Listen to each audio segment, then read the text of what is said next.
എന്തായാലും ലെവൻ പോയല്ലോ.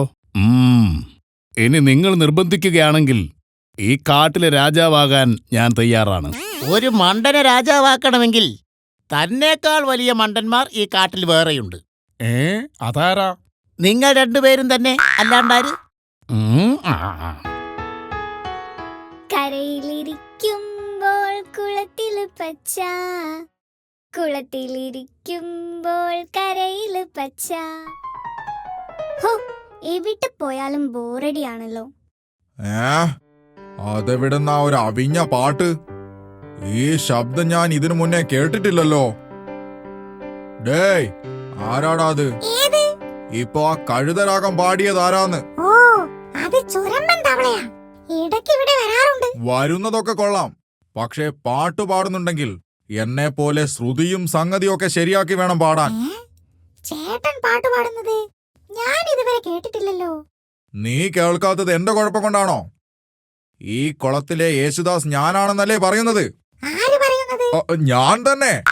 ബെസ്റ്റ്. എങ്കിൽ ഒരു പാട്ട് എനിക്ക് വേണ്ടി പാടിത്തരുമോ? ആ, ശരി ശരി, നിന്റെ ഒരു ആഗ്രഹമല്ലേ, എന്നാ പിടിച്ചോ. പ്രമദവനം വീണ്ടും ഋതുരാഗം ചൂടി. ഇതിലും എത്രയോ ഭേദമാണ് തവളയുടെ പാട്ട്. നീ എന്താ പറഞ്ഞേ? അത് പിന്നെ ചേട്ടന്റെ പാട്ട് നല്ല രസമുണ്ടെന്ന് പറഞ്ഞതാ. അത് പിന്നെ പ്രത്യേകം പറയണോ?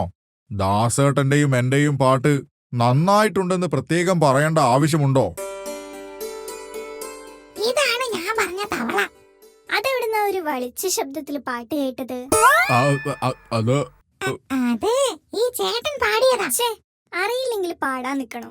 ഇങ്ങനെ മോശമായി പാടി എന്നെ പോലുള്ള ഗായകരെ അപമാനിക്കാൻ നിൽക്കരുത് പ്ലീസ്. നീ ആരോടാണ് സംസാരിക്കുന്നത് അറിയാമോ? എന്താണ് ഒരു കശപിശ? ആ, ഇതാര്? തന്നെ കണ്ടിട്ട് കുറെ ആയല്ലടോ. എന്തായാലും താൻ ഇപ്പം വന്നത് നന്നായി. ദാ ഈ പീക്കിരി തവളയെ ശാപ്പിട്ടോ. ഇതെന്റെ ചങ്ക് ബ്രോ ആണ്, ചൊരമ്പൻ തവള. നീ തവളയെയും എലിയെയും ഒക്കെ സുഹൃത്തുക്കളാക്കിയാൽ വയറ് വിശക്കുമ്പോ താൻ എന്തോന്നെടുത്ത് കഴിക്കും? ലോകത്ത് ഇവൻ മാത്രമല്ലല്ലോ തവളയായിട്ടുള്ളത്. എടാ, ഇനി ഇങ്ങനെ നിന്നാൽ ശരിയാവില്ല. അതെ, അത് ഞാൻ അങ്ങോട്ട് പറയാനിരിക്കുവായിരുന്നു. നമുക്ക് ഗുഹയ്ക്കുള്ളിലേക്ക് പോയി വല്ലതും ശാപ്പിടാം. എന്താ? ഓ, അതല്ല, നമ്മളിങ്ങനെ മണങ്ങൂസന്മാരെ നടക്കാൻ തുടങ്ങിയിട്ട് കാലം കുറെ ആയില്ലേ. ഇത്ര വിലയില്ലാത്തൊരു സിംഹവും പുലിയും ലോകത്തെവിടെയും ഉണ്ടാവില്ല. അതൊക്കെ ശരി തന്നെ, പക്ഷേ അതിനിപ്പോഴെന്ത് ചെയ്യാനാ?